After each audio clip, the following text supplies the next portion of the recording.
আসসালামু আলাইকুম। সবাই কেমন আছেন? আশা করছি সবাই খুব ভালো আছেন। আলহামদুলিল্লাহ আমরাও খুব ভালো আছি।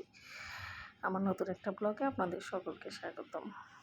তো যাই হোক, আজকে রান্না করছি হচ্ছে চিচিঙ্গা দিয়ে ছোট মাছ, পেঁয়াজের ছোড়া, আর হচ্ছে চিচিঙ্গা ডিম দিয়ে ভাজি করব, আর হচ্ছে ইলিশ মাছ রান্না করব কাঁকরোল দিয়ে, আর হচ্ছে গাছের সিম উঠাইছিলাম সেটা দিয়ে। তো ভাবলাম যে দুপুরে রান্নাও করি, আপনাদের সঙ্গে কথাও বলি। আজ হচ্ছে বৃহস্পতিবার। তো এই তো রান্না শুরু। চিচিঙ্গা দিয়ে ছোট মাছ কে কে পছন্দ করেন, বা চিচিঙ্গা দিয়ে হচ্ছে ডিম কার কার পছন্দ একটু জানাবেন।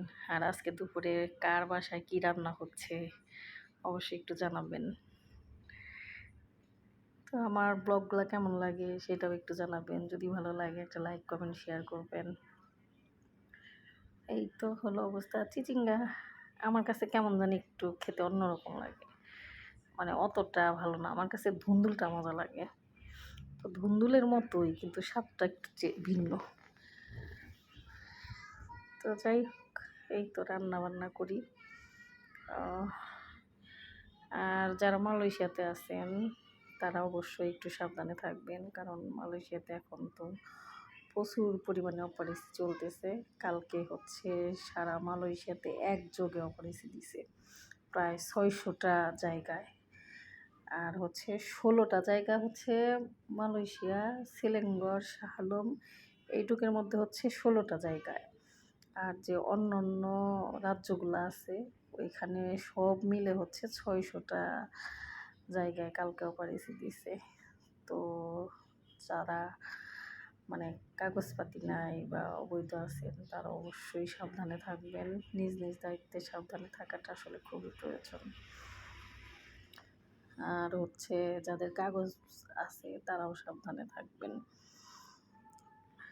আসলে আপনি যদি এক কোম্পানিতে আসেন, আমি যেটা এসে আসলে বুঝতেছি বা দেখতেছি, আপনি যে কোম্পানিতে আসছেন সেই কোম্পানি বাদে যদি আপনি অন্য একটা জায়গায় কাজ করেন বা অন্য কোম্পানিতে যদি কাজ করেন, তাহলে আপনাকে ইমিগ্রেশন পুলিশ ধরে নিয়ে যাবে। মানে এটার জন্যও আপনি অ্যারেস্ট হবেন। তো সবাই সাবধান। এখন তো প্রচুর পরিমাণে ধরপাকড় চলতেছে, প্রত্যেকটা দিনই কোনো না কোনো জায়গায় অপারেশন দিচ্ছে। তো সবাই একটু সাবধানে থাকবেন। আর যারা আছেন তারা তো আছেনই। আসলে দেখেন, আমরা বাংলাদেশিরা অন্য অন্য কোনো রাষ্ট্রে মানে পাসপোর্ট ছাড়া, বৈধতা ছাড়া মানে থাকতে পারি না। কিন্তু আমাদের বাংলাদেশে অনেক দেশের লোক আছে যারা অবৈধভাবে ব্যবসা করতেছে, অবৈধভাবে চাকরি করতেছে, সরকারকে কোনো প্রকার কর ভ্যাট না দিয়ে। এটা কিন্তু আমাদের দেশের জন্য অনেকটা ক্ষতি, বা আমাদের সরকার চাইলে কিন্তু এটার একটা মানে করতেই পারে। এটা নিয়ে কিন্তু কোনো একটা পদক্ষেপ আমাদের সরকার নিতেই পারে। আমরা যেরকম অন্য অন্য দেশে এত স্বাধীন না, কিন্তু আমাদের বাংলাদেশে কিন্তু অন্য অন্য দেশের বা অন্য অন্য বিদেশিরা খুব স্বাধীন। আর প্রবাসীদের নিয়ে আমাদের বাংলাদেশ সরকারের একটু চিন্তাভাবনাটা অন্যরকম করা উচিত। তারা রেমিটেন্স যোদ্ধা, তারা বাংলাদেশের চাকাটাকে সচল রাখছে। আমি মনে করি যে বাংলাদেশ সরকার যেন তাদের উপরে একটু এক্সট্রা নজর রাখে, এক্সট্রা নজর দেয় তাদের উপরে। তাদের যে সুযোগ, তাদের যে সুবিধা আসলে ভোগ করার, তারা জানি সেই সুযোগ সুবিধাটা পায়।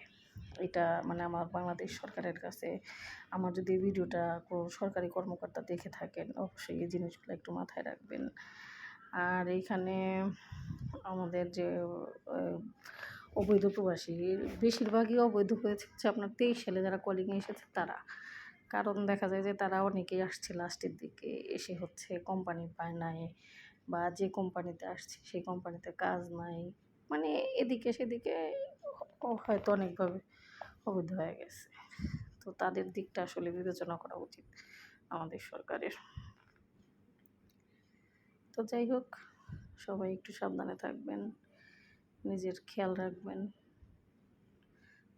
আর আমার দেখা অনেক প্রবাসী অনেক কষ্টে আছে এখনও, কারণ বাংলাদেশ থেকে ঋণ করে আসছে, তারপরে হচ্ছে অনেকেই জায়গা জমি বন্ধক রেখে আসছে, তারপরেও দেখা যায় তাদের ঋণও দিতে হয়, বাড়িতেও টাকা পাঠাইতে হয়, সংসারেও টাকা দিতে হয়, অথচ এদিকে তার নিজের কাজ থাকে না। কত একটা সমস্যা। আমি নিজ চোখে এগুলো আমার দেখা। আমি আসার পর আমার বাসায় একজন আসছিল, মানে রাস্তার থেকে আমার হাজব্যান্ডের সাথে দেখা, পরে উনি এরকম সমস্যায়, পরে ওনাকে নিয়ে আসছিল আমার বাসায়, একদিন থাকলো। তারপরে এখন চিনি না জানি না ওইভাবে বাসায় রাখবো বা কীভাবে। তো এই তো হচ্ছে বর্তমান পরিস্থিতি। তো যাই হোক, সবাই একটু সাবধানে থাকবেন, ঠিক আছে? এখন অনেকেই বলতেছে যে অবৈধদের বৈধতা দেওয়াটা আসলে খুব প্রয়োজন। এখন আল্লাহ মাবুদ জানি না কি করবে, তাদের নসিবে কি আছে আল্লাহই ভালো জানে। তা আমার মনে হয় যে এইগুলা নিয়ে সরকারের আসলে একটু কথা বলা উচিত। ঠিক আছে, ভালো থাকেন, সুস্থ থাকেন। দেখা হচ্ছে আগামী একটা ব্লগে।